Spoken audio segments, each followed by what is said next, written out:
Good afternoon, I'm Mr. Precella, and today we're going to be solving rational and radical equations, and we're going to try something different today. We're going to split this assignment into two lectures, but I'll still name it Solving Rational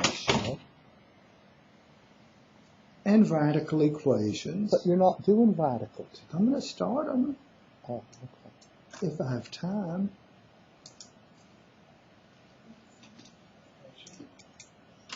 Okay, we'll start off with rational equations.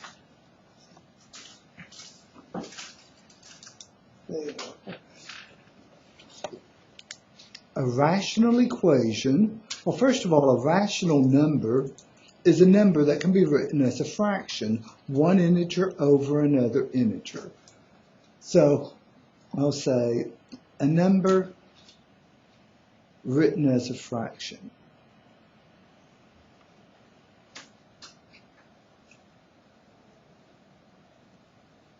So a rational equation is just an equation containing fractions. Rational equation, it's an equation that contains fractions.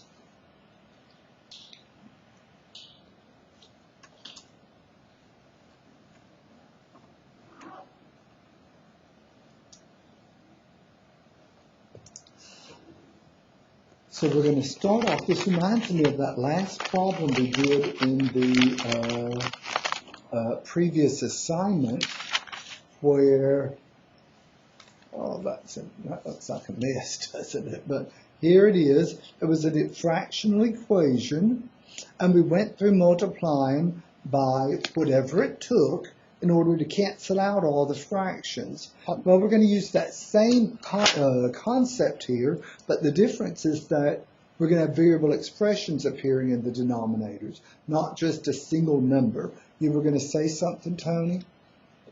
No. No? I was just going to say, I have a hard time seeing that. The one, it's just my bad vision. Looking at this. Okay. Too late. Okay. So we're going to start off with an equation that has fractions. We're going to do some algebraic manipulation so that at the end we're solving an equation that doesn't have a fraction. That's our general approach. There is one problem though. Fractions are not always defined. So when we're solving an equation, when we start off with something that has a fraction, and then end up solving something that doesn't have a fraction, we could wind up with a possible solution that in the original problem doesn't give us any sort of a meaningful number. So I guess my question is, when is a fraction undefined?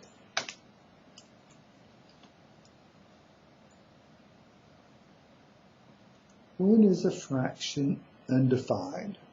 A fraction is undefined. Well, I think we can think of this, okay? Let's think of this. Let's think our way through here. Let's suppose we have 10 divided by 2. We know that that's equal to 5. When y'all were learning division back in elementary school, what did y'all learn first? When you learned addition and then subtraction. Before you learned division, what operation did you learn? Multiplication, because division is defined in terms of multiplication. 10 divided by 2 is equal to 5 because 5 times 2 is equal to 10. That's the definition of division. This number here, the answer, which is called the quotient, times the divisor, will give you the thing up on top of the dividend. Well, let's see. What about this one? I don't know if I want to jump to this or not. How about 0 divided by 2? 0 divided by 2. Yeah, let's do this one. Do that little check. This times this number here gives you 0. What would this have to be? So that when you multiply it by 2, it would give you 0. 0. 0 times anything is 0. Because 0 times 2 is equal to 0. What about this one, though? Here's another example. 7 divided by 0. What times 0 will give you 7? What can we put here so that when we multiply it by that divisor, we get 7? Is there anything? No, we say that division is undefined. Because nothing times 0 equals 7. A number divided by 0. NO, what does that say? No, you can't do it. That's going to pop up throughout the semester. You're going to have to remember that division by 0 is unacceptable. What about this one, though? 0 divided by a non-zero constant. What does that say? That says, okay, that's equal to 0. It's okay to have a 0 in the numerator. But if you have a 0 in the denominator, the result is undefined. What about 0 divided by 0? A lot of times people say it's 1. A quotient has to be unique. 10 divided by 2 is 5. It's not anything else. The only correct answer is 5.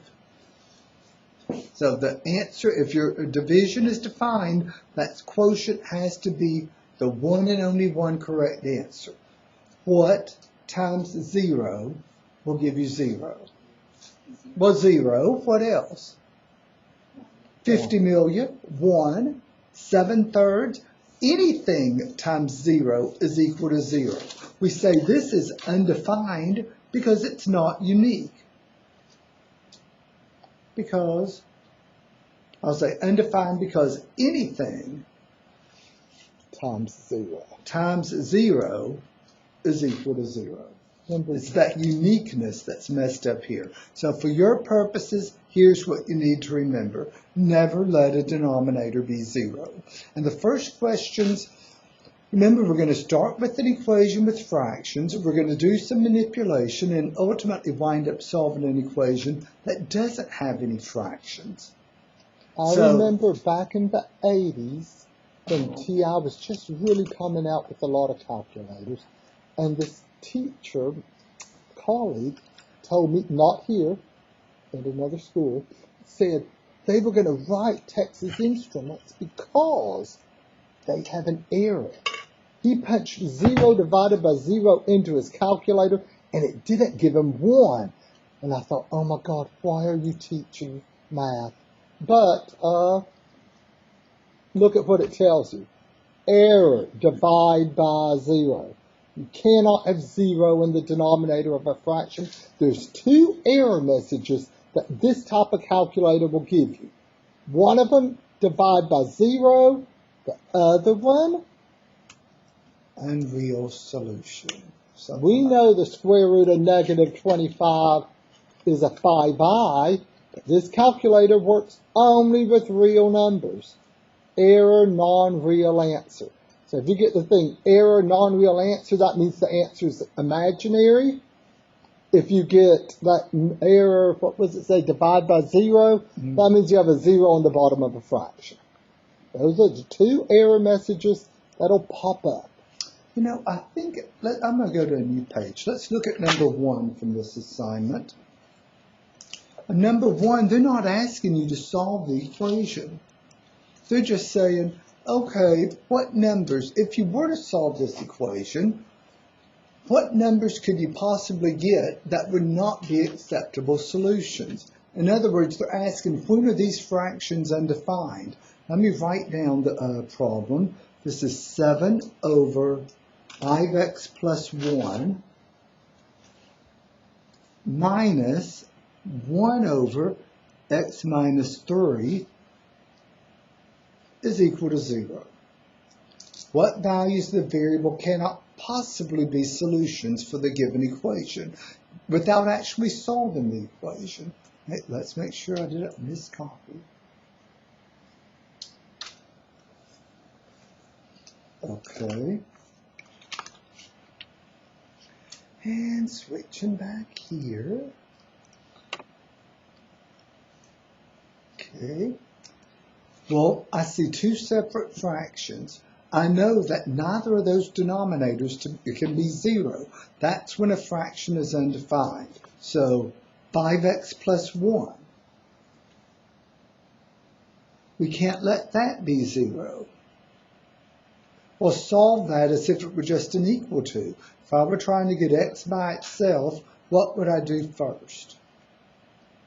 We'll take the 1. Move that 1 over, and that'll give me 5x equals. Not equals. Not equals. What would I have here? A -1. I move that 1 over, change the sign, or I subtract 1 from both sides. It's the same thing. And then to get x by itself, what will I do? Divide by 5. To give me x cannot equal -1/5. So if I went through and I solved this equation and I got -1/5 as a solution, I'd have to discard it because we know -1/5 cannot be used in the original problem because it would give us a denominator of 0. There's another number that cannot possibly be a solution. There's a second denominator, x minus 3. We can't let x minus 3 be 0. That means that x cannot equal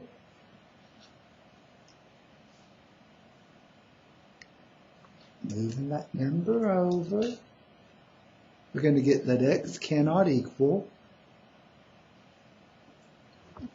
3. Okay, it wasn't a trick question. So the two numbers that can't possibly be solutions are -1/5 and +3.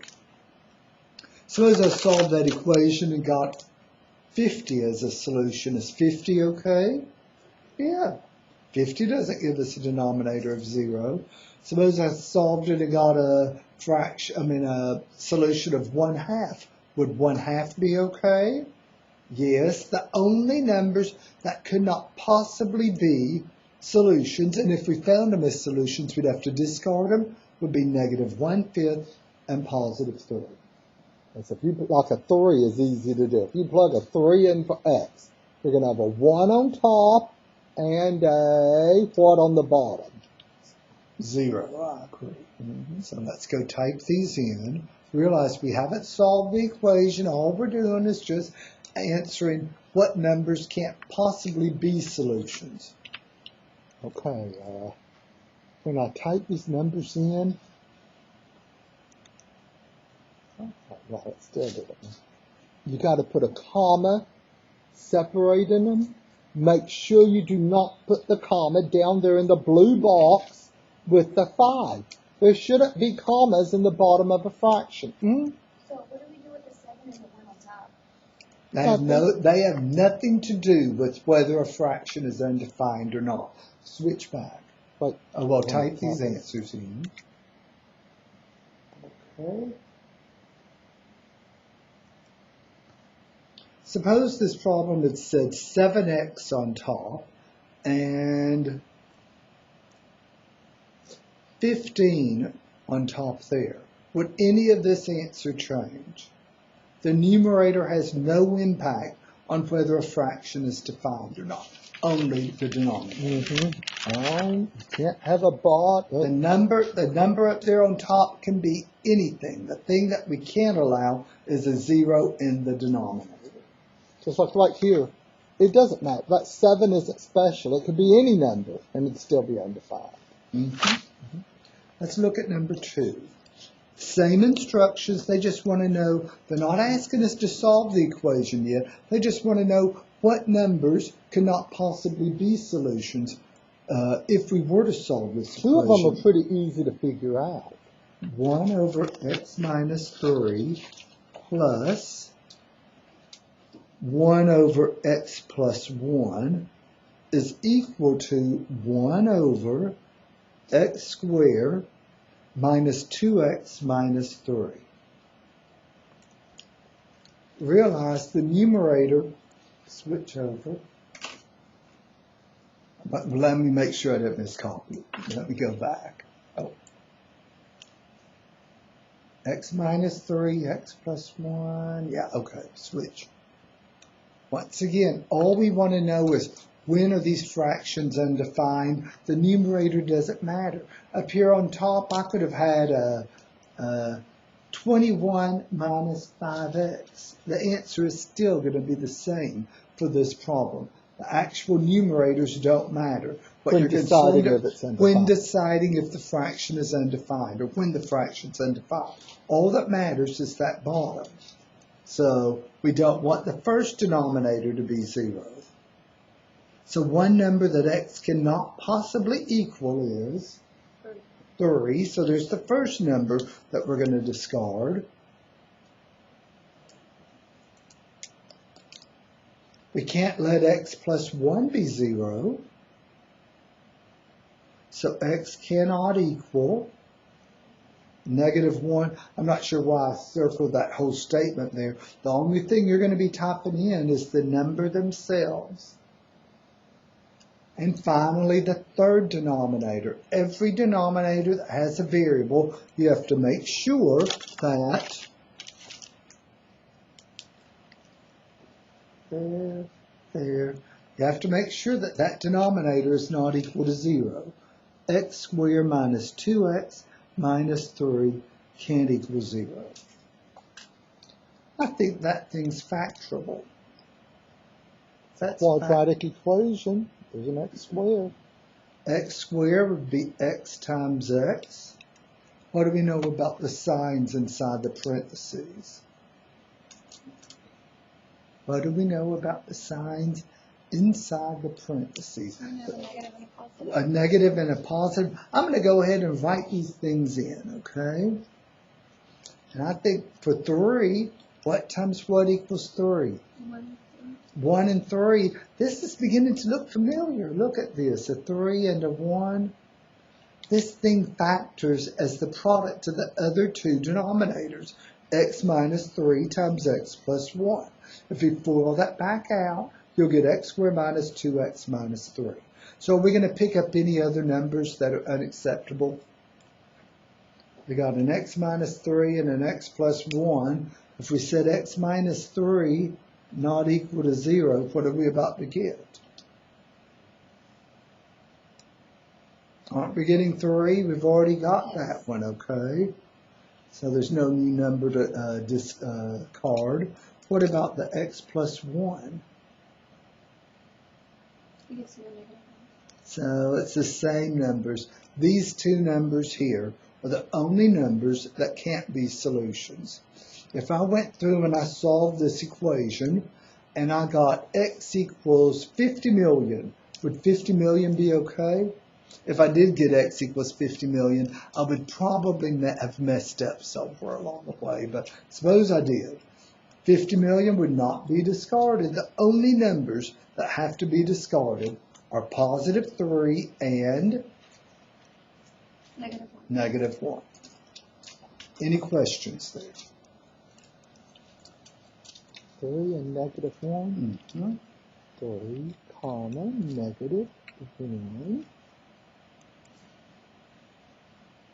Well, here we weren't solving. Maybe we need to get one and solve it. Was it number 3? Notice the difference in the instructions. Look at number 3. Don't bother writing it down right now because he's about to switch back to number 2. Number 3 says solve the equation. What were the instructions for 1 and 2? They were saying don't solve it. Just what values can this cannot possibly be solutions. That's when they want to know when are the fractions undefined. Frankly, I'd like it better if they asked the question, when are these fractional expressions undefined? But they don't. And you can't control that. And I can't control that. You're right. So switch over to my paper. We're going to use the same general process that we used on that number 15 at the end of class the last time. To solve, let's say, our general procedure to solve a rational equation. That's any equation with a fraction. Step number 1. We're going to multiply through by whatever it takes to cancel out every denominator. But realize you're going to have to distribute, assuming there's more than one term on either side of the equation. You're going to have to distribute through that expression, whatever you're going to use to cancel out the denominator. Last time I called it the least common denominator. I'll keep using that terminology. And you want the smallest possible thing to multiply through by so that you have less reduction at the end. I'll say multiply through, in parentheses beside multiply, I'm going to write distribute, because every term in the equation is going to have to be multiplied by the least common denominator, And cross cancel those. common denominator, Oh, I guess that's number 2. I'll say multiply by the least common denominator and cross cancel. I guess I'm combining steps 1 and 2 now, and cross cancel to cancel out every denominator. And that's what we did on number 15. Mm-hmm. What was it? We multiplied through by 21. Mm-hmm. You mean on Monday? Yeah. Number 2. If you do this correctly, you should have an equation that doesn't have any fractions. And I'm going to say, at this point, all the fractions should have canceled out. At this point,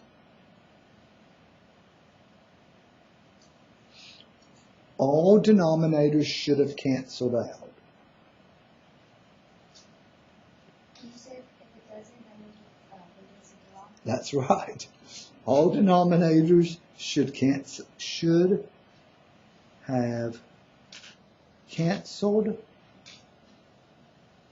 out. I still spell canceled with 1 L. That's the old preferred way of spelling that word. Nowadays, I think that They're taking they're taking the 2 L's. But back in the olden days when I was in school, heck, back in the 90s when I wasn't in school, canceled was spelled with 1 L. That's one thing I like about math, though. Math doesn't change. English spellings, acceptable words, when do you put a comma? That changes. That changes over time. Math, no, it does not change. So, let's see, what did I say? At this point, all the denominators should have canceled out. You'll have an equation that you can solve. I'll say solve the equation. And then step number 4. You've gone through, you've solved an equation. The equation you solved didn't have any fractions. So there's nothing being undefined. You're solving something that doesn't have fractions. But remember, your original problem had fractions. So that's where you're going to have to go back and make sure that the solutions you got don't give you a denominator of 0. I'll say discard any solution that gives a denominator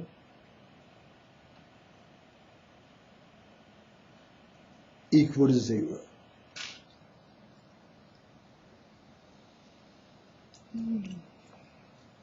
That's a very general process. I always like things real specifically, but here it's just a general guideline that we'll follow. And it would work for any rational equation. That's how I would solve any rational equation. That's the same process I use for trigonometric equations too. But it's certainly what you did on number 15. But I didn't do 15. You did number 15. Oh, goodness. Okay. It's hard to believe I won all those penmanship awards in elementary school.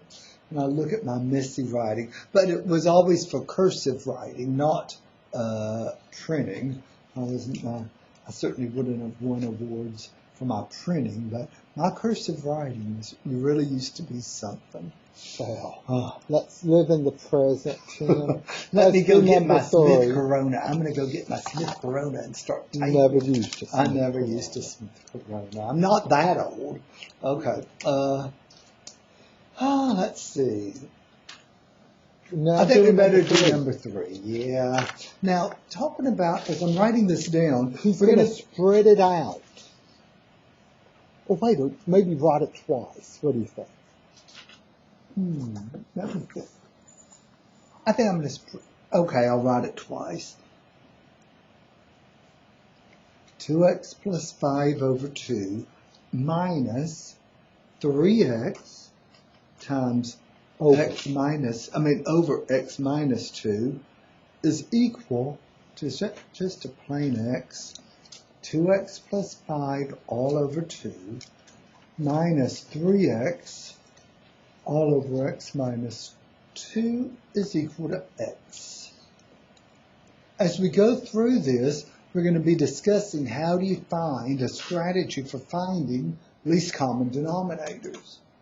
Okay? Although if the denominators are just numbers, then finding the least common denominator is the same way you did it when you had to add or subtract fractions in elementary school. So it's not something that, if it's just numbers, it's not something that's so unusual. But when we have variable expressions, what I do is I look and I ask myself, can any of those denominators be factored?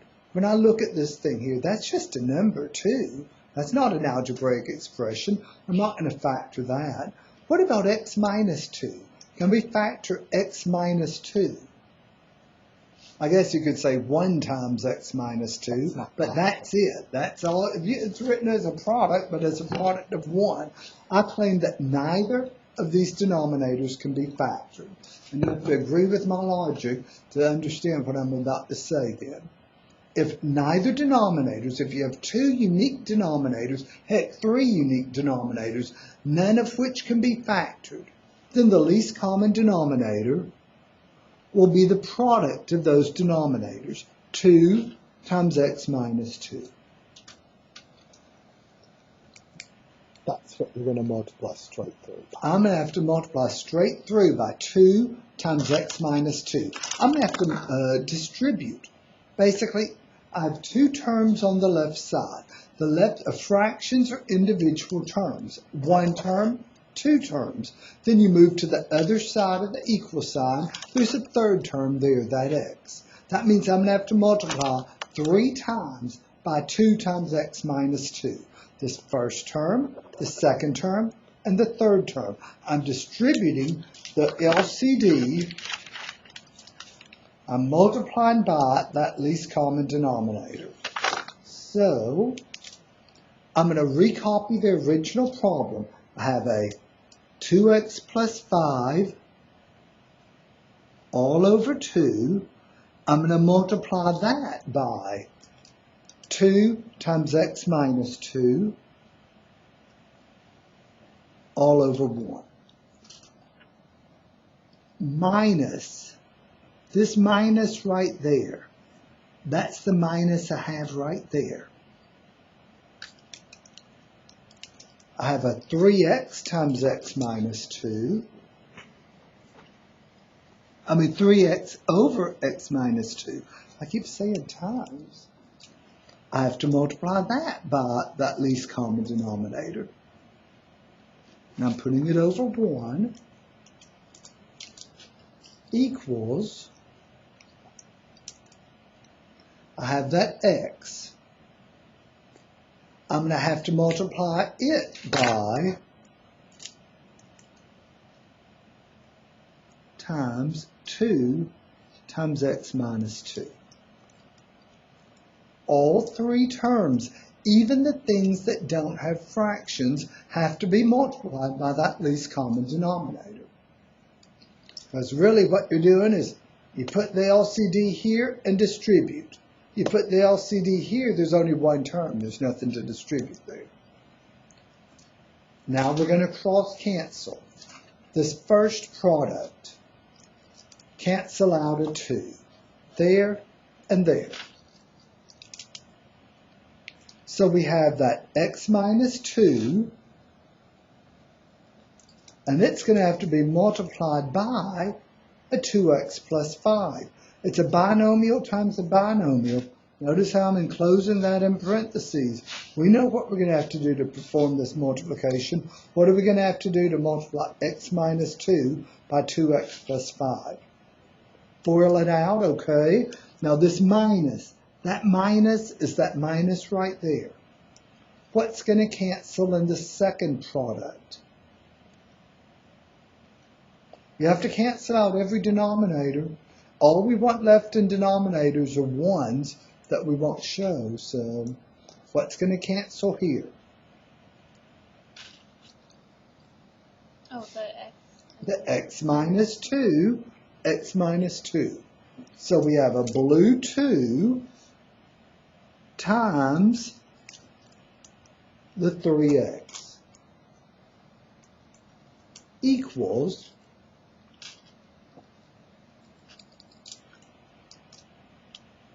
x times 2. We know that that's 2x. X times 2 is the same thing as 2x times x minus 2. All I did was just reverse the x and the 2, really. What are we going to have to do here in a minute to get rid of the parentheses? You said here we're going to have to FOIL. What are we going to do here? We're going to FOIL.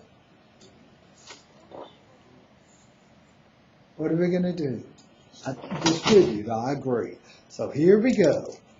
I don't know how this problem wound up the first equation to solve. I was expecting the first equation to be a little bit cleaner than this, but here we go. FOILing out. First, x times 2x is a 2x squared. First, outer, x times 5 is a 5x.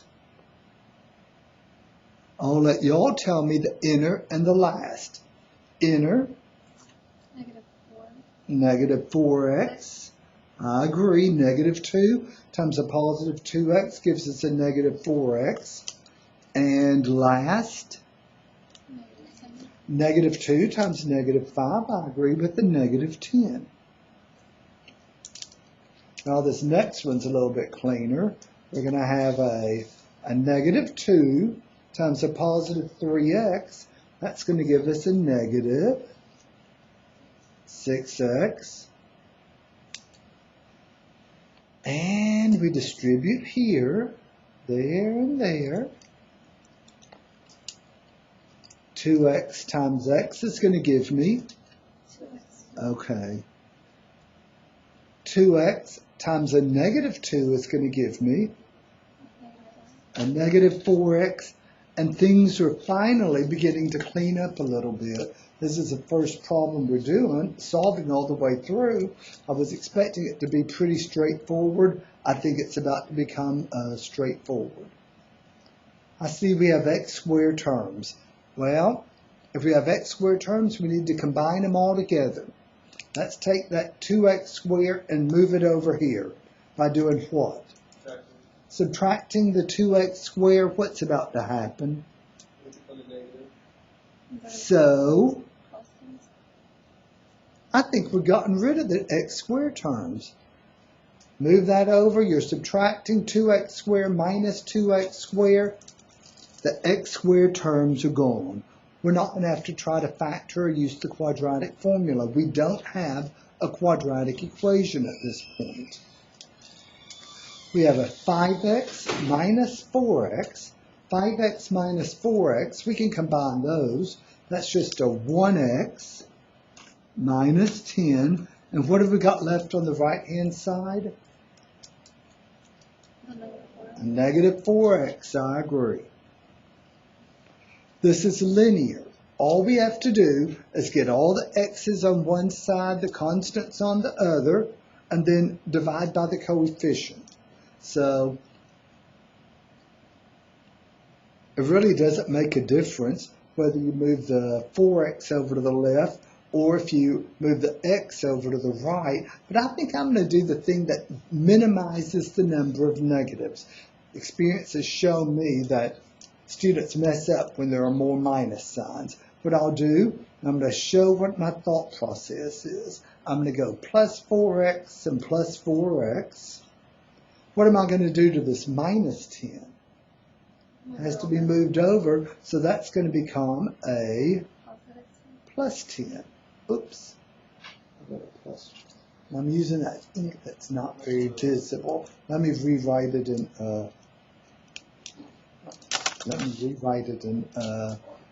black or a darker color. That's 4x.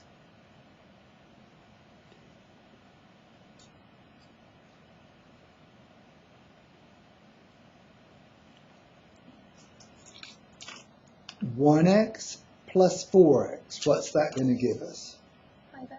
So we have 5x. What just happened on the left side with these 10s? There, they were moved over. And what happens here with the negative 4x and the 4x? And so all we have is 5x is equal to positive 10. Any questions on our logic? 1x plus 4x gave me a 5x. Move the negative 10 over, it gave me a positive 10. What happened to the negative 6x? Negative 6, oh my God. Well, that changes everything. Okay, this is where we are going to mark out all of this. I was thinking it was working out too nicely. Okay. I overlooked that thing there. We have a 5x minus a 4x. You know, maybe I better rewrite all of that.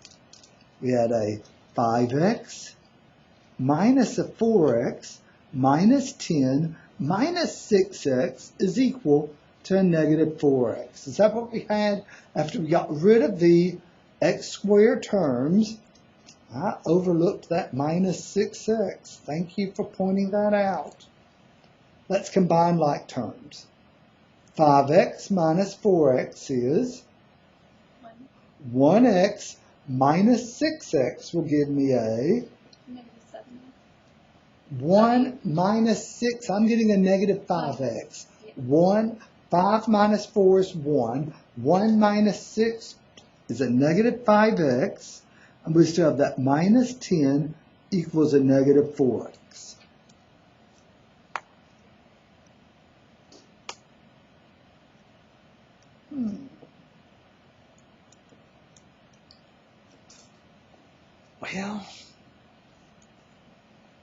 Well, if we do that, that'll be a plus. That becomes a minus.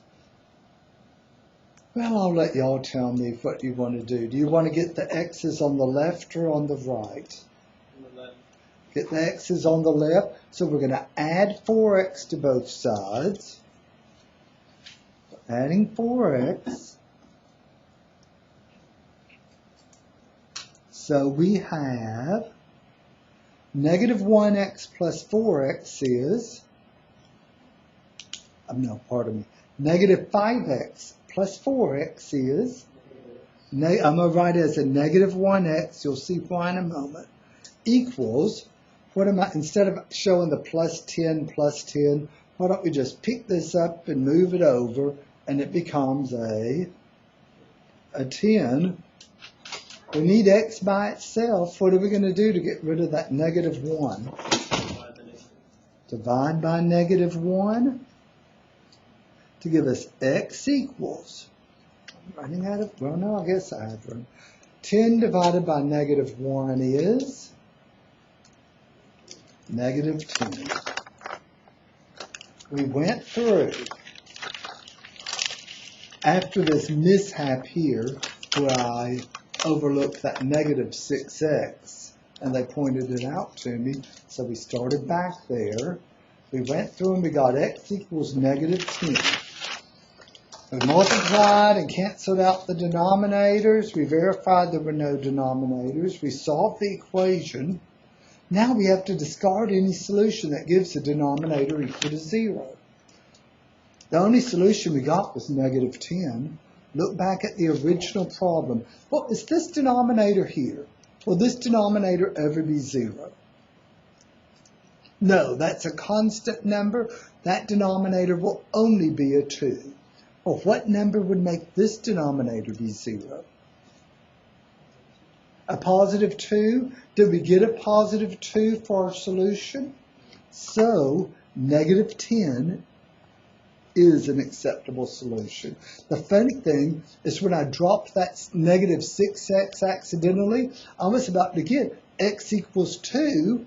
That's why I was getting excited, because I was able to go up here and say, wait a minute, can x equal 2? And we were going to discard it and say no solution, but that's not what was happening. There was a solution, negative 10. You better type that in and verify after I messed up. I'm afraid we're about to get logged out. Oh, yeah. Let's switch back here. Switch back to questions. You're going to ask if we wanted the X on the left side or the right side, and we went with the left side. Does it always have to be on the left side? No. Right here, what I was wanting to do was I was going to pick up, say, add 5x to both sides. So we have a negative 4x plus 5x. I would have said negative 4x plus 5x gives me a positive 1x equals, what would we have on the left side? Negative 10. Either way, it would have saved you the dividing by a negative 1, but either way, you get negative 10. It doesn't matter. I generally move, when I'm trying to solve a linear equation, I prefer just to move the things around however I have to decrease the manipulation with negative numbers. But since I'd already messed up here, I thought I'd ask y'all what y'all wanted to do. Either way, we got negative 10. Any questions there? Sort of messy manipulation here. Did you type in negative 10? Oh, didn't I? Yeah. Okay, number 4.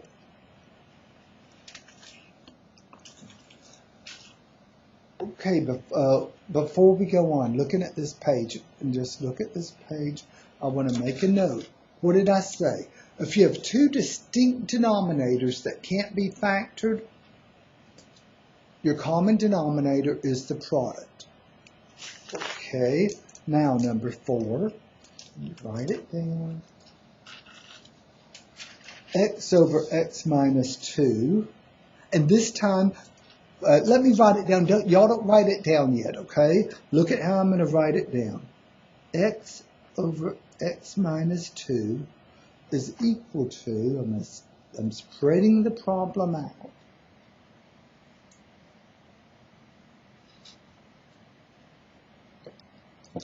Okay.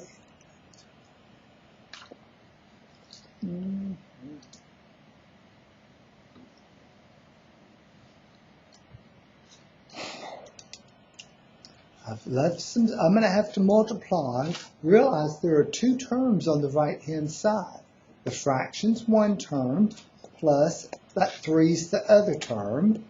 This fraction's a term, so how many times are we going to have to multiply by the common denominator? How many total terms do we have in this problem? Here's 1. This fraction moved to the other side of the equal sign. You have another term, another fraction, 2, and then a 3. Terms are separated by equals and pluses and minuses that aren't part of a fraction. A fraction's a term. The equal separates. We go to the other side, another term. And finally, that 3 is a term. So we're going to have to multiply how many times? 3.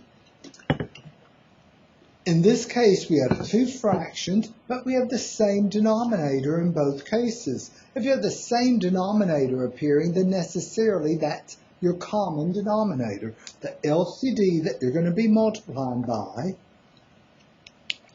is the only denominator appearing, x minus 2.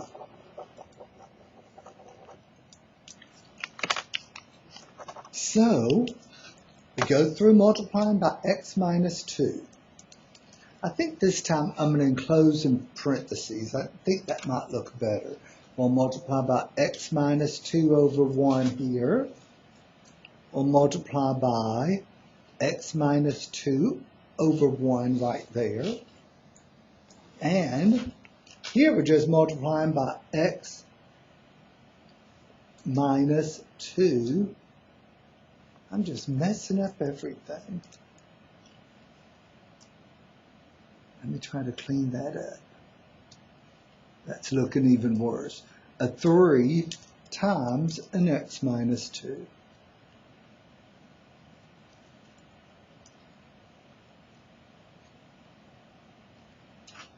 And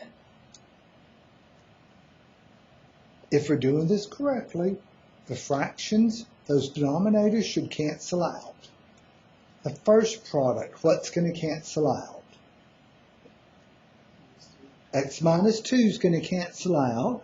We have an x over 1, which is just x, equals. The second product, what's going to cancel out? X minus 2 again. What's that going to leave us with? Just a 2 over 1, which is 2, plus the third product. What's going to cancel out? Do we have any fractions there? No fractions, so nothing's going to cancel out. What do we have to do here, though? We're going to multiply, distributing the 3, we're going to get 3x minus 6. Well, this should have been the first problem, I think, because it's certainly cleaner. The only reason it's so messy is the way I messed up there and had to write the stuff up there. But the manipulation is actually very clean. It's just my writing that's messy. Hey, I see one thing I can do. 2 minus 6. What's that? -4. So 2 minus 6. That's a -4 plus 3x. This is another linear equation. Notice we don't have any x squares. Let's move the 3x over to the left. Let's move the 3x over to the left. We're going to combine all of those x's. What are we going to have to do to get that 3x over on the left? Okay, so we're subtracting 3x, at -3x. X minus 3x gives us a -2x. And what have we got still sitting over here on the right? A -4. And then what do I do? Divide by -2. -4 divided by -2. What are we getting for our x value? Negative divided by negative. Be careful. +2. Okay. So hard to look at the original. I know. Okay. That's why I'm not. We distributed through. We made sure all the denominators canceled out. We solved the equation. Last step, make sure that you don't get a denominator of 0. We got an x value of 2. Let's look back at the original problem on my lab. We have a 2 for x. Looking there at that original problem, I see a major problem here. If you let x equal 2, what are you going to get us? Well, both of the denominators. What will they be?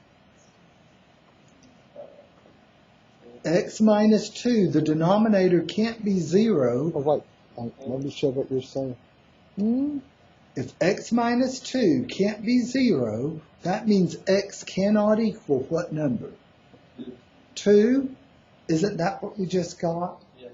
You have to discard that number. What he just did right here is what you were doing on problems 1 and 2. Taking the denominator, asking yourself what number makes it equal 0, because x can't equal that one. With this equation, it's fine to have x equal 2 because there's no fraction. That's what I was talking about at the beginning. We start off with an equation with fractions. we go through a messy manipulation, we wind up solving an equation that doesn't have fractions. So you have to go back and make sure. Just because 2 checked in this equation, 2 does not check in the original problem. Both of those denominators wind up being denominators of 0. X equals 2 gives us a denominator equal to 0, so there is no solution. Does it say no solution or empty set? Let's see, what does it say? Empty set. I just wonder, if I put a 2 in, what is it going to say besides wrong? Oh, okay. No, they're just writing out the steps. Least common denominator, distribute, it's the steps he gave. Check the solution by substituting it into the initial formula and simplifying. Really, all you got to do is check and make sure it doesn't give a denominator of 0. But, there. Okay, now let me check it. Okay. Any questions there? So if you have 2 distinct denominators, like in number 3, that's your least common denominator, multiply it. The product. If you have distinct denominators that can't be factored, then the least common denominator is the product of the denominators. If you have the same denominator, then obviously that's your common denominator. That's what you multiply through by. Suppose we have repeated factors. Is that number 5? Is number 5? I don't know what number 5 is. Let me see. Okay. Number 5. Okay. I'm going to rewrite the problem in a minute. Just write it down neat, because we're going to need to go back for that checking stage. Yeah. So there it is. Yeah, Let me make sure 4 over x squared minus 55 over x equals 14. Why don't we make a note right now? What's the one Why number? don't we do that? Maybe that's what we should do. The first step of the process should have been determine the numbers that are unacceptable as solutions. This one's real easy. What's the only x value that would give you 0 down here and here? If you were going to get 55 over 0, what would x have to be? It should be obvious. It's like, who's buried in Grant's tomb? Grant. What's the only number you could put here to give us a denominator of 0? 0. So let's just make a note here. X cannot be 0. If we go through here and at the end we get x equals 0, we're going to have to cross it out. And say empty set. Suppose we go through and solve this and we get x equals 50 million. Is 50 million okay? Yeah. Yes, it is. The only number that would not be acceptable is 0. But if you did get 50 million as a solution, I highly recommend that you go back through and work it again. I'm betting you messed up somewhere. Instead of saying 50 million, why don't you just start saying 5? If you get 5 as a solution, is that okay? Yeah. Okay. I remember a Pearson workshop we went to. I know. And the person, she was millions and stuff. Oh, wow. Do you remember who that is? Don't say it. Oh. Okay, you do. Okay. Yeah. And that stuck with me. Use crazy numbers to get their attention. Don't just use 5. Use 50 million. I remember telling us that. I thought, that's a good idea. And I remember thinking, nope, I'm not doing that. Okay. Okay. Looking at, Tony, you want to do some Nope. writing now? Nope. I want you to do some writing, okay? Well, I don't have the microphone and stuff. So what are we going to multiply through by to cancel out? Like that stopped him these from denominators? talking during the class, okay? But Well, still, what do we this have is to recording multiply me. through? This can hear me, but they may not be able to. Okay. Keep in mind, we have to cancel out an x squared and an x. The common mistake here, here's a common mistake. People decide, oh, I got to multiply through by x. 4 over x squared. Don't write this down. This is my mistake. I'm about to make a mistake. A common mistake, which is always a bad thing to do. Don't be showing students mistakes. But Okay, people will go through and they'll say, well, the least common denominator is x. If you just multiply by an x, are you going to cancel out that entire denominator right here? You have two factors of x down here. There's only one up there. Is that entire denominator going to cancel out? No. If you have repeated factors appearing in the denominator, and notice, you can't, that's a monomial, just an x, you can't do anything with it, you can't factor it. You have repeated factors, but you have different powers. The least common denominator is that factor, but with the larger power. You have to use the larger power. I'll see people wanting, because of the word least, well, they think least, so they use the least exponent. If you just use an x here, you're not going to cancel out both of those x's down there. So for the least common denominator, if you have repeated factors, but different powers, you use the larger power, x squared. Now we're going to go through, oh, y'all didn't tell me. How many terms do we have in this equation? On the left side, how many terms do we have? 2. And on the right side? That's 3 terms. So that means we have to multiply 3 times by x squared. We have 4 over x squared. I'm going to multiply that by x squared over 1. Minus, we have that 55 over x. I'll multiply that by x squared over 1. And we have a 14. We're going to multiply that by, do I need to put it as x squared over 1? No, just an x squared. 14 isn't a fraction, so we don't need to put it over 1.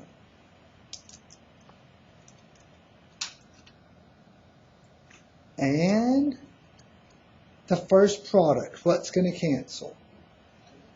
The x squared, what are we left with? Just that 4. Minus the second product, what's about to cancel? 1 of the x's. This x here, let's see, that x there is going to cancel. So instead of having an x squared, what are we going to have? Just an x to the first power. So you have x times 55, and what did you say that reduced to? 55x, good. And on the right side, what's going to cancel? Nothing. Nothing's going to cancel, you're just going to have a 14x squared.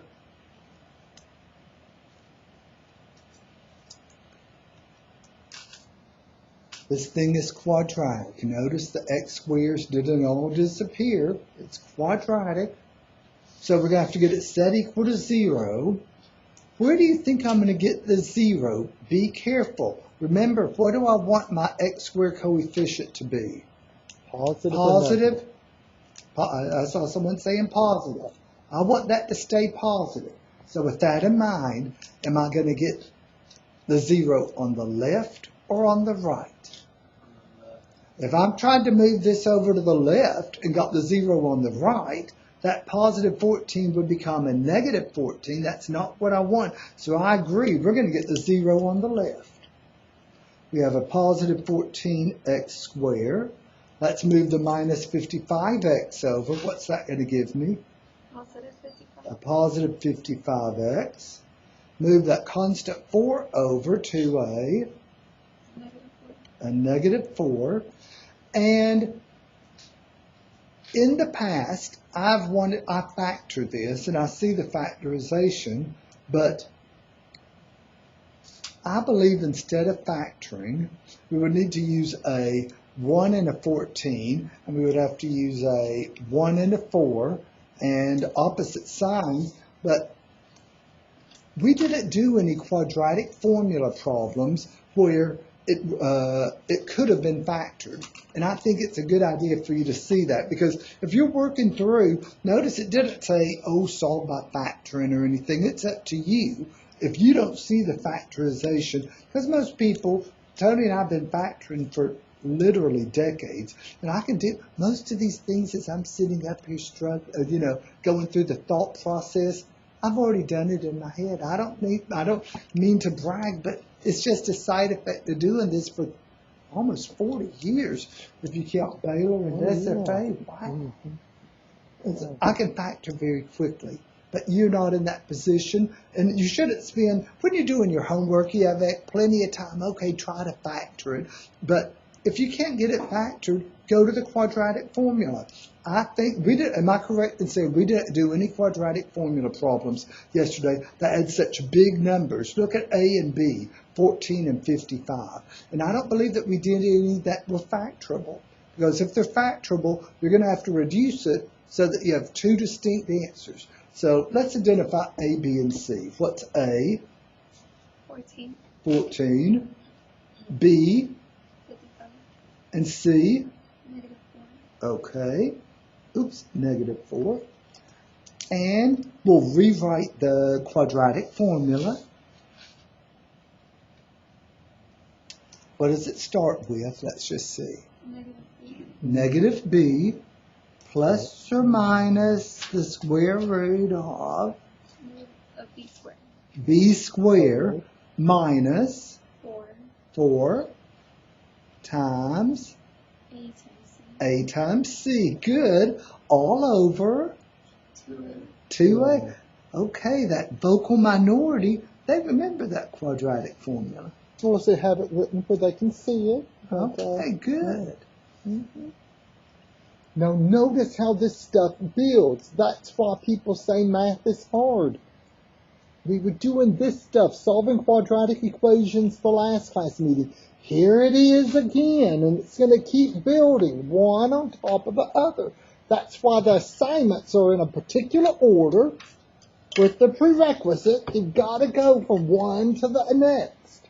People that just jump around from one assignment to the other never do well. And that's why y'all can't jump around. That's why you can't do that. We have it set up so you've got to go in the order in which we're presenting the material. -b. The opposite of positive 55. What am I going to write here? -55.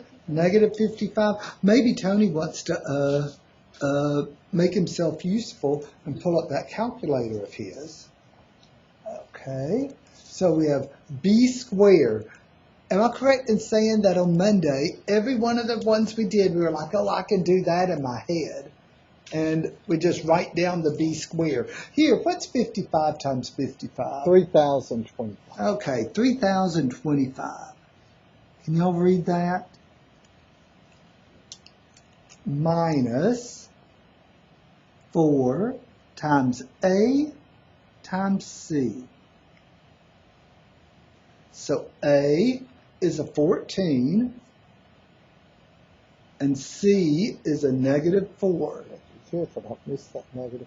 Yeah, don't miss that negative that's on the 4. All over a denominator of 2 times 14. 2 times 14, which is 28. I can do that in my head. Yeah, I did it on the calculator. Oh, thank you, Tony. You're just really checking up on me. No, I just wanted to show thought process. Yeah.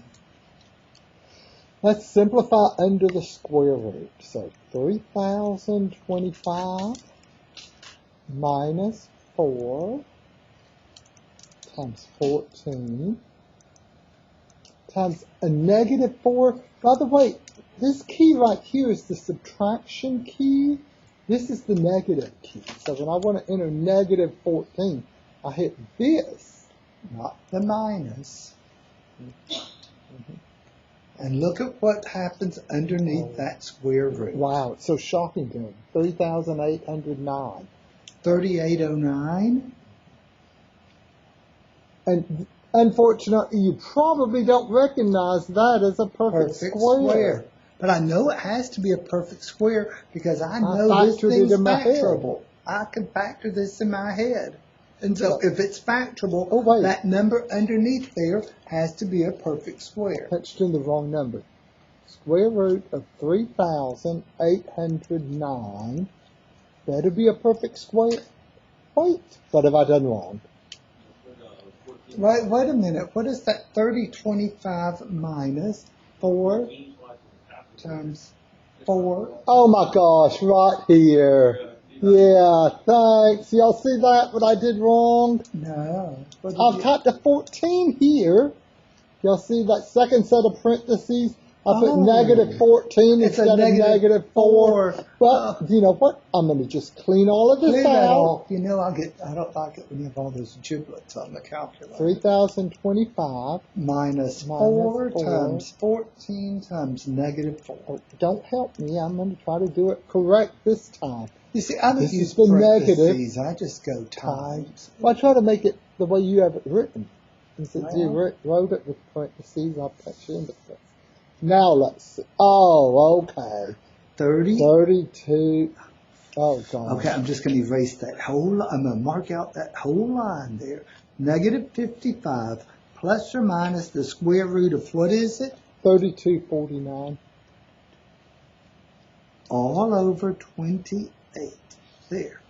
Now let me see what And the square root is. 3249 better be a perfect square. Or else I messed up again. 57.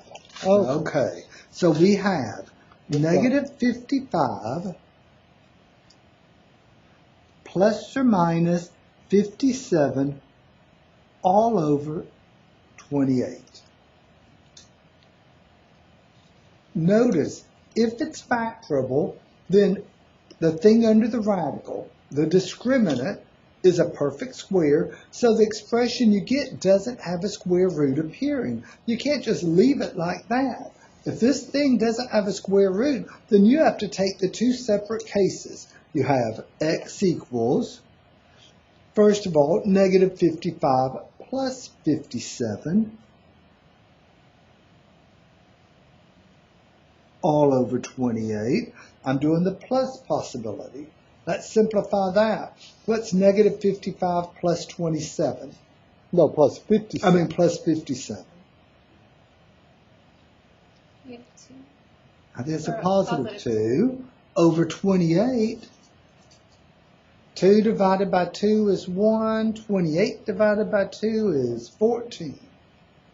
So there is one possible solution. And this is what you're trying to demonstrate. That's why you did the quadratic formula. That's why I did the quadratic formula here, to demonstrate if it's a perfect square under there, you can't just stop with the plus minus. You have to break it up. There's one possibility, negative 55 plus 57 over 28. What about the second possibility, negative 55 minus 57 all over 28. What's negative 55 minus 57? Is that a negative 112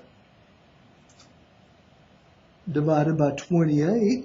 Negative 112 divided by 28 gives me, I think this works out pretty nice. Isn't that a negative 4? Someone check my arithmetic there.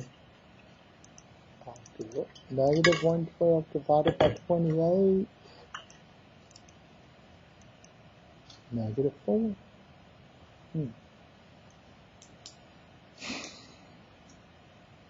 Do we have two answers? Yes. Remember, we said that x couldn't be 0.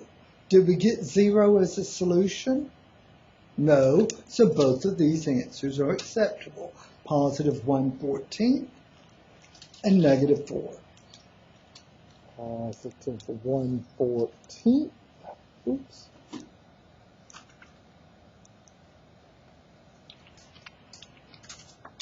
Don't put the comma down there in the blue box. Once again, they might accept it. Sometimes they'll accept it, but once we get to the cut point method, which is real soon, they real definitely soon, won't. they will not. And sometimes they,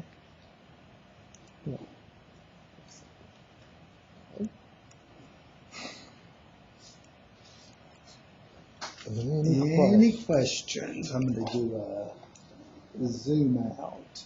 I just need it there. Any questions? And again, you could have factored it using 1 and 14 and 1 and 4. That itself would be a good factoring. Mm-hmm.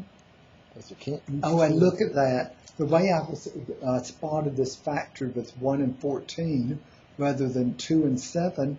14 times 4 is 56.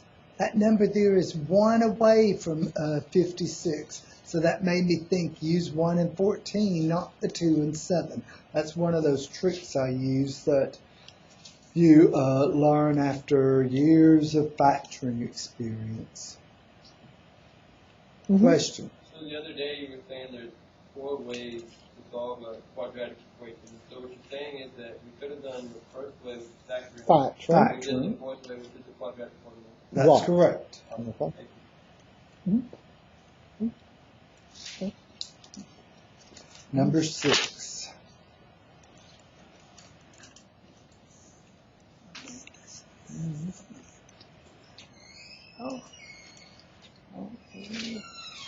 Okay. Oh, it's enough. Oh, I like this one. This one's in a different form. The other ones weren't all in the form fraction equals fraction. Here, this is just 1 fraction equals 1 fraction. Okay. 2x minus 6 over x over 6 minus 2 over 3. Okay, switch back. And can you, okay, there. Is that focused? I've been moving the camera around. Does it look focused to y'all? Yes. Oh, wait. Okay. What do we do? Yeah, to maybe you focus? should, just in To case. flip the other page, so the whole Oh. page. Ah, so Refocus everything. okay. Well, how many terms do we have here? On the left side we have 1 term, and on the right side we have 1 term. So there are 2 terms, so I have to multiply 2 terms by the LCD. And can either of the denominators be factored? No. So you multiply, what would the LCD be? If the denominators can't be factored and they're unique, that means they're different. You don't have x and x. They're different denominators. What did I say the least common denominator would be? The product, x times 3, which is 3x. But I'm not going to do that. I'm even going to write down that LCD. This looks like a proportion to me. When you have 1 fraction equals another fraction, that's called a proportion. And in previous math classes, you would have seen this little trick for solving proportions. When you have a fraction equals a fraction, it involves a special type of multiplication. Does anyone remember what that's called? Cross multiplication, that's it. You cross multiply. You take numerator times denominator and denominator times numerator. Do y'all remember doing that? Why didn't you do that on the other ones? Why didn't I do cross multiplication on the other ones? Because they weren't fraction equals fraction. If you have more than one, if it's something other than fraction equals fraction, you can't use cross multiplication. But here, we're able to do that, and I wanted to illustrate it. So we have a 2x minus 6 times 3 is equal to an x times an x minus 3. And that's what you would have gotten if you'd multiplied by 3x. You would have canceled the x. You know, and you're the right. 3. If we had multiplied this side by 3x, the x's would have canceled. You would have had a 3 out there and the 2x minus 6. If you multiplied here by 3x, the 3's would have canceled. You would have had an x remaining times an x minus 3. So right there at this step, if you multiplied by the LCD instead of doing the cross multiplication, you'd still get the same problem at this point. There's really only one correct next step. What is it? Starts with a D. Distribute to remove parentheses. There and there. What's that going to give me? 6x, keep going, minus, equals, okay, wait a minute, x squared, and go ahead. Okay.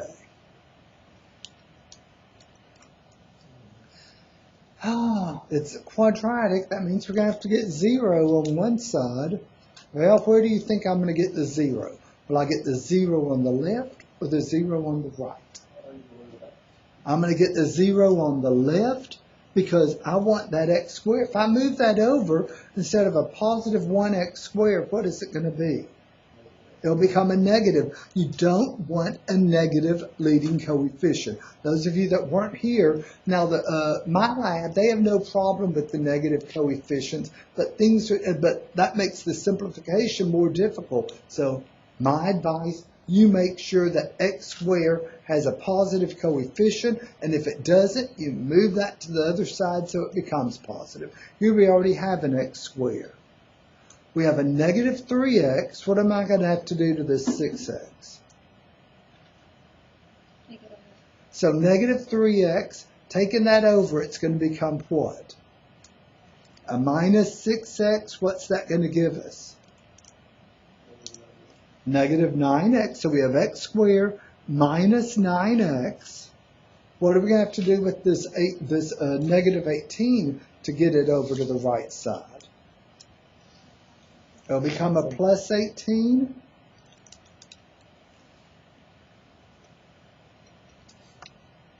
X squared minus 9x plus 18 equals 0.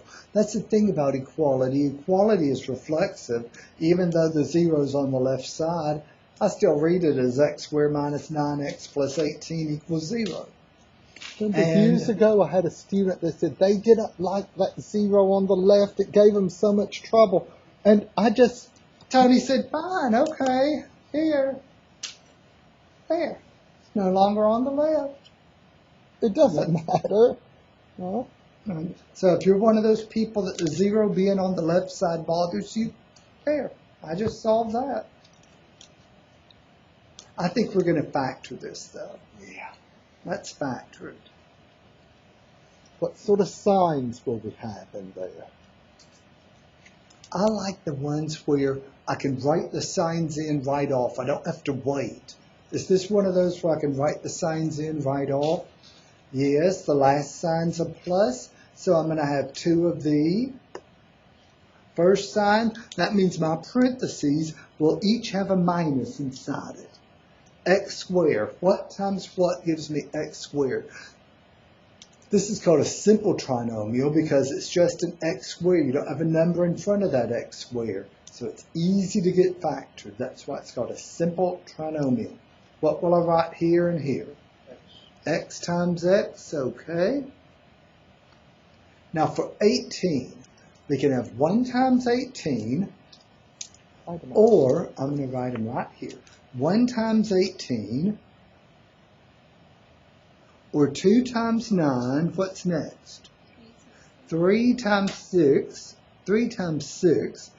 Does 4 go evenly? No. 5, 6. We're back at 6, so we've got all of them. Which pair will we use? For a simple trinomial, you choose the pair. You can choose just looking at it. You want the pair that adds or subtracts to give you what number? A 9? In this particular problem, they're going to add to give you 9. Which pair? A third pair, 3 and 6. Now, if you check your work, the outer product is negative 6x. The inner product is negative 3x. Negative 6 minus 3 gives you that negative 9x. So now, set each factor equal to 0. X minus 3 equals 0 means that x is equal to 3. X minus 6 equals 0 means that x has to equal 6. We're up to that last step. We need to make sure that these numbers don't give us a denominator of 0. Well, what's the only number that we couldn't use? That denominator there is a 3. It's never going to be a 0. There's no variable there in that denominator. But what about this one? What's the only number x can't equal? What's the only number you could put there to make that denominator 0? 0. Did we get 0 as an answer? Right here, x can't equal 0. We didn't get 0, so 3 and 6 are both acceptable solutions.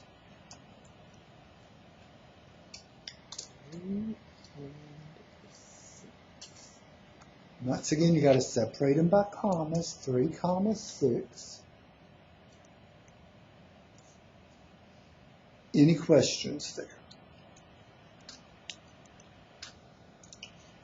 So we can do this cross multiplying if it's just one fraction equals one fraction. A previous teacher would have said the product of the means equals the product of the extremes, which just means cross multiply. And when we do this cross multiply, You mean the previous teacher? You mean your former colleague or their previous teacher? Their previous. Oh teacher. yeah, they may have said that. I mean, So they may have said cross multiply. Yeah, well, some previous math book of theirs would have said product of the extremes equals the product of the means. Mm-hmm. Every algebra book dealing with proportion says that somewhere. Which just means cross multiply. Any questions? Number 7. Okay.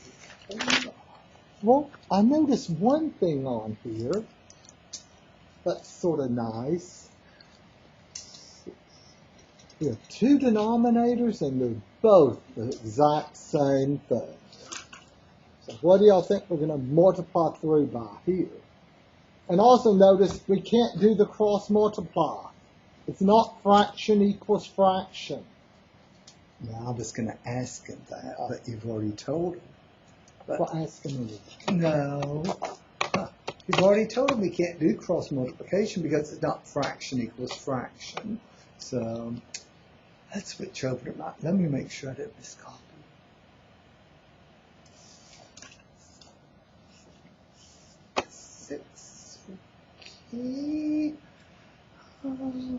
What's the one number we cannot have as an answer? What would make those 2 denominators both 0? What number would give us a denominator of 0 in 2 different places? 6. Remember what you do. You take that denominator can't be 0, so x cannot be 6. Now if I go through and I solve this and I get 50 million, that's fine. If I went through and I solved it and I got the square root of pi, that would be fine. What's the only number we would have to discard? 6, okay. And what are we going to multiply through by? The least common denominator.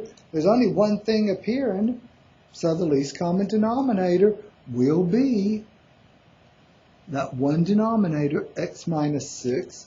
How many times are we going to have to multiply by x minus 6? 3 times. So I'll get started. The 6x over x minus 6.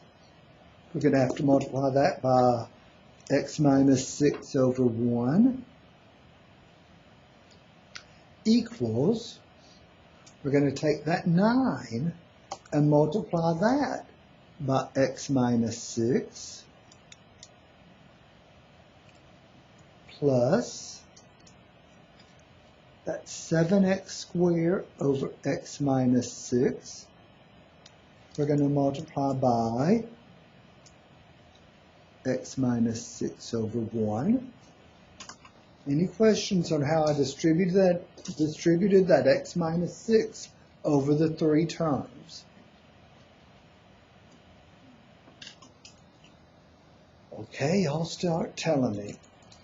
What's going to cancel out in the first product? X minus 6 will cancel out, and that'll leave me with just the 6x equals the second product. What's going to cancel out? I'm going to get a minus. Is there a fraction here in this second product? No, so nothing's going to cancel. There's no fraction. There has to be a fraction for this stuff to cancel out. What are we going to do here? Okay, so you're distributing the 9 to give us 9x. Well, you were just saying 9 times x minus 6, but I'm going to do the distribution right here. That's going to give me a 9x minus what? 54. I think it's 54. 9 times. Oh, okay. My hearing is terrible, even when you sit on the front row.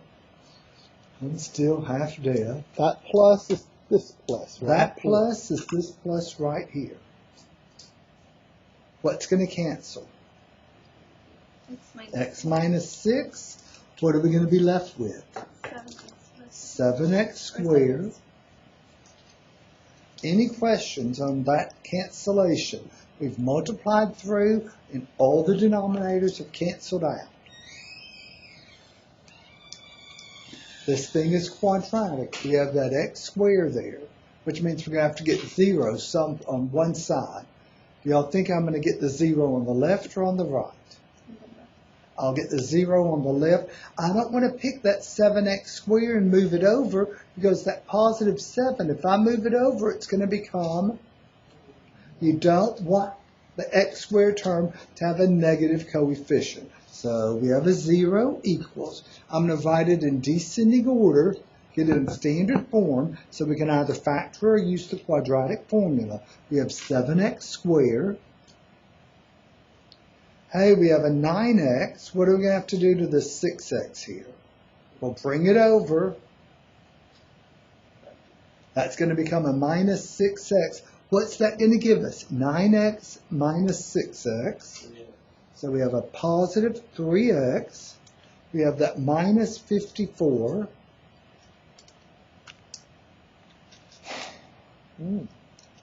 And, okay, be honest. If you were at home doing this problem, what would you do? Would you go straight to the quadratic formula, or would you try to factor it first? What would you do? Probably go to the quadratic. Well, what do y'all want me to do? Let me ask you that. I'll do it either way. It makes no difference to me. Quadratic formula? Okay, let's identify our A, B, and C values. A is 7. B is 3.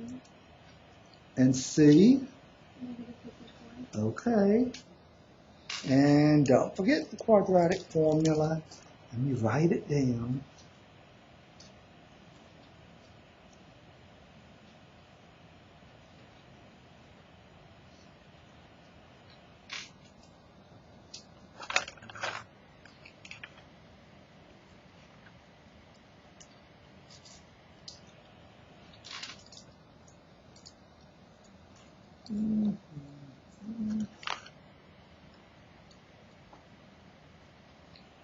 Okay, starting off with negative b, the opposite of b, opposite of positive 3, what am I going to write here? Negative 3. Negative 3. Now b squared, I can do that one in my head. 3 squared is 9 minus 4 times A times C. A is 7.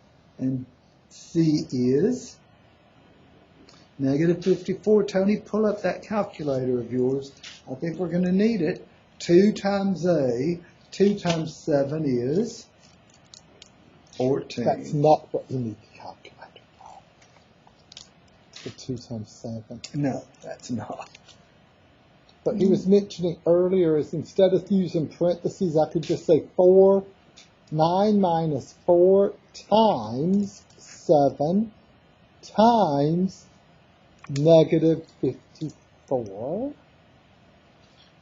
And we better get a perfect square. It would factor with a 3 and 18 and a 7 and 1. I know it's factorable, Yeah, so I know. that, so That means we better have a perfect square underneath this square root. I'm getting 1521, and if I typed this in correctly, I didn't put a 9 14 minus in there, 4 did I? times 7 times a negative 51. And what's the square? I'll write that down. What did you say, 15? 21. Okay. And what's the square root of 1521? Yes.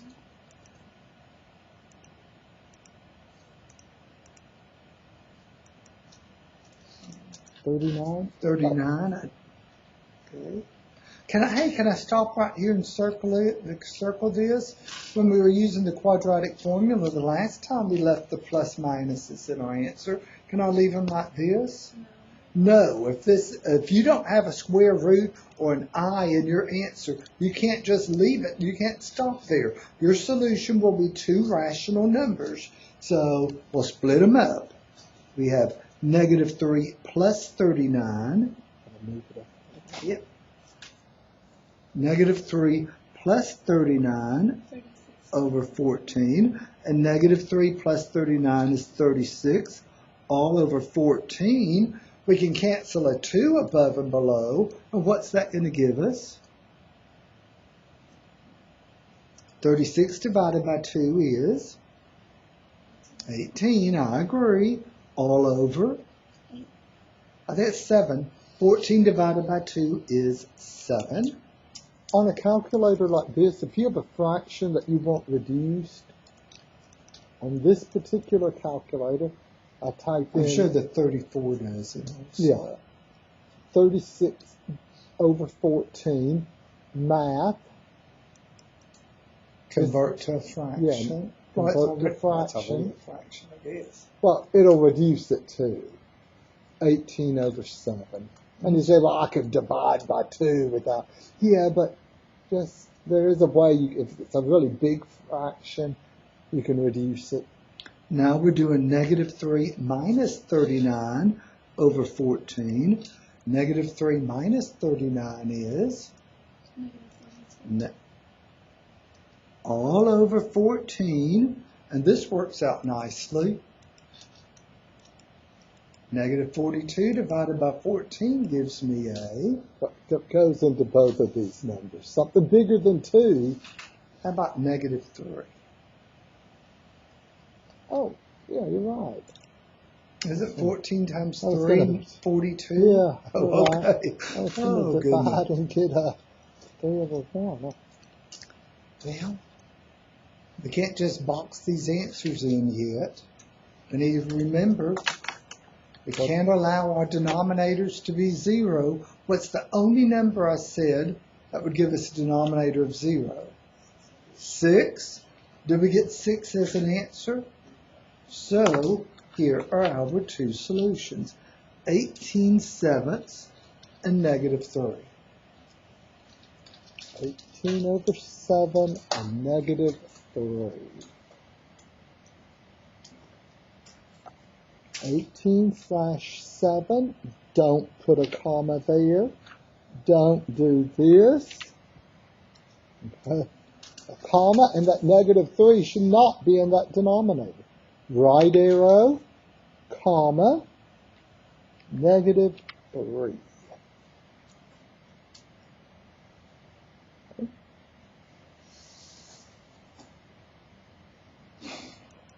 And any questions there? Lower it down just a little bit to show the whole thing. Okay. So if it's the same denominator, you multiply straight through by that. If it's the fraction equals fraction, Cross multiply. You can find the least common denominator. In this you case, can do 3x. You'd 3x, get the 3x, same get the thing. same thing. And let's see. Repeated factors, but with a different power. They had the same factor, x, in the denominator, but this is an x to the first, this is an x squared. Use the larger power. You want to cancel out everything in the denominator. To do that, use the larger power. And Same thing, different factors. two completely different factors that can't be factored themselves. the least common denominator is the product. Any questions there? You realize we've only done 7 problems? It's 350 and we've got through 7. How do we do this normally? We do... I don't know. What he's talking about is we're starting, number 8 is where the square root and cube root equations begin. And this is rare, okay? I think this is the only time I'll do this semester. Here we are with, I said, here's the assignment, solving rational and radical equations. Guess what it's going to say here? To be continued. We're going to start on Monday. We're going to start. This will be, what's the date then going to be? The 14th? I don't know what's Monday's date. 15th, okay? I'm going to say radical. 16. Oh, the 16th. Wow. Okay. 9-16. We're going to do radical equations. We're continuing. But they can't see all your dates and stuff. Oh, it doesn't matter. I ain't going to use that page again. I'm going to start off a new page. But so I'm going to say it's continuing there. We're going to continue this assignment and spread it out over 2 days. Any questions at this point? Over the previous, the rational, not the radical. So, we have an option to do quadratic formula or factoring. If they don't specify a method, then it's up to you to decide, okay? What I've found generally is if you have a quadratic, you've run into a quadratic equation. A moment ago, I had even factored this thing in my head, but I made the remark, I know it's factorable. Here on number 7, the instructions didn't say use the quadratic formula. If it's not factorable, then the instructions, what I see in my lab, they specifically say quadratic formula. If it's not factorable, then they'll say use the quadratic formula. That's why I think, it's factoring. If you watch the videos, you'll see, this is factorable. And I'd factor it real fast and go on because it's such a long assignment. And in the past, we've done it in one single sitting, okay? But today we were able to take a slower approach, and I was able to show y'all how this thing right here, the way they reduce, you have to continue reducing with the quadratic formula. Okay? If it doesn't say, it's up to you, either factoring or the quadratic formula. But it's got to have an x squared in it in order for you to it's got to be a quadratic equation to use the quadratic formula. There has to be an x squared. Ax squared plus bx plus c equals 0. It has to look like that. Okay? That's a good question. And those names and when we change the order of the assignments, we have to change the name because each assignment, if you look at the name, you'll see that it has like homework 06 right there. That 06, that's the 6th assignment. We want everything to sort in the order in which we're doing this stuff. So we don't have 100 at this point. We only have a 55.56 because we haven't finished that. But we will finish this assignment with radical equations on Monday. And by radical equations, I mean equations with square roots and cube roots. It's not radical to mean bizarre or revolutionary. I mean, I guess I should have said square root equation. Well, I don't want to say square root equations because we're going to have cube roots. I even think there's a 4th root equation that pops up in this assignment. Sometimes. I'm getting it more and more. Okay. Yeah, it takes a while. Okay. It gives me a panic attack because sometimes, it doesn't. I've had it happen to me. It didn't save my work. If you're not active for a while. I was like, I'll do another one. That's what these numbers are right here. And also, we got to make sure it sorts correctly. And so, no. But anyway, we'll do the radical on Monday. And the assignment a week from today will be much easier. That's your pep talk. Assignment 7, solving absolute value equations will be much easier. Okay, so this is a big assignment. I don't even think I've stopped recording, have I? No, I I'm don't still think you recording. have. Oh, my calculator's in front of it. Okay, thanks.